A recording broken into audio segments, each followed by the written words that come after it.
तो भैया सब कोई खुश हो जाओ क्योंकि टिकटॉक वापस आने वाला है।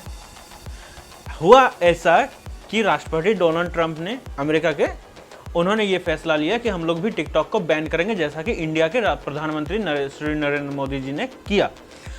लेकिन उसी वक्त बाइट डांस, जो कि टिकटॉक की पेरेंट कंपनी है, उसने ये फैसला लिया कि चलो भाई बंद कर रहे हैं तो एक काम करते हैं, हम लोग कुछ अपने शेयर्स जो है वो अमेरिकन कंपनीज को बेच देते हैं ताकि इसमें अमेरिका का भी जुड़ाव हो जाए और इससे हम लोग बैन होने से बच जाएंगे।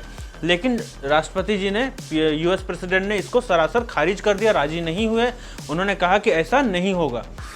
अब जो सूत्रों के हवाले से बातें आ रही हैं उसके हिसाब से बाइट डांस कंपनी टिकटॉक को माइक्रोसॉफ्ट को बेचने वाली है और इस तरह से पूरा जो उसके ऊपर जो मालिकाना हक होगा वो माइक्रोसॉफ्ट का होगा। और ये जो सौदा है ये लगभग $5 बिलियन का हो सकता है, ऐसा कहा जा रहा है। ये अभी तक कुछ भी कंफर्म नहीं है, जो यहाँ पे न्यूज़ पे मैं देख रहा हूँ बस उसी के हवाले से ये बातें बता रहा हूँ।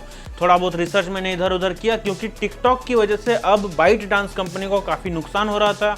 इंडिया पहले ही उसको बैन कर चुका है, अगर यूएस भी, उसका जो दूसरा सबसे बड़ा मार्केट है, वो भी अगर इसको बैन कर देता है तो टिकटॉक बिल्कुल ही ख़त्म हो जाता और बाइट डांस को बहुत ज़्यादा नुकसान सहना पड़ता। तो इसलिए उन्होंने क्या किया, फैसला लिया कि हम लोग इसको अमेरिकन कंपनी को बेच देते हैं, जो कि माइक्रोसॉफ्ट इसको खरीदने के लिए तैयार है $5 बिलियन में।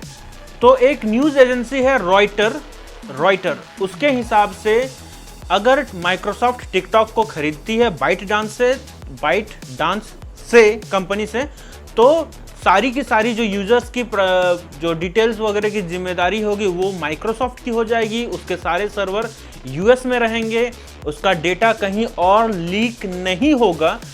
लेकिन इंडिया वालों, ये अभी सिर्फ यूएस की बात चल रही है कि यूएस की जो शाखा है, यानी जो टिकटॉक का यूएस का जो बेस है वो सिर्फ माइक्रोसॉफ्ट को बेचा जा रहा है। अगर ऐसा ही चला तो हो सकता है कि वर्ल्ड वाइड के लिए भी माइक्रोसॉफ्ट ही जिम्मेदारी ले ले और जो सारे चाइनीज ऐप होने की वजह से और चाइनीज रूल्स एंड रेगुलेशन की वजह से टिकटॉक को इंडिया में बैन किया गया है, अगर वो माइक्रोसॉफ्ट कंपनी की तरफ से रीलॉन्च होकर के, हो सकता है कोई नया नाम भी हो जाए, जैसे म्यूजिकली था, टिकटॉक हो गया, अब टिकटॉक से पिकपॉक हो जाएगा या फिर कुछ भी हो सकता है। तो जो भी है वो अगर हो जाता है तो ये फिर उधर से घूम करके हमारे पास वापस आ जाएगी और हम लोग जो पहले कर रहे थे टिकटॉकर्स जो हैं वो फिर से आबाद हो जाएंगे। ये बस न्यूज़ है और कहाँ तक इसमें मतलब कहाँ तक ये सही हो पाता है ये तो आगे देखने वाली बात होगी।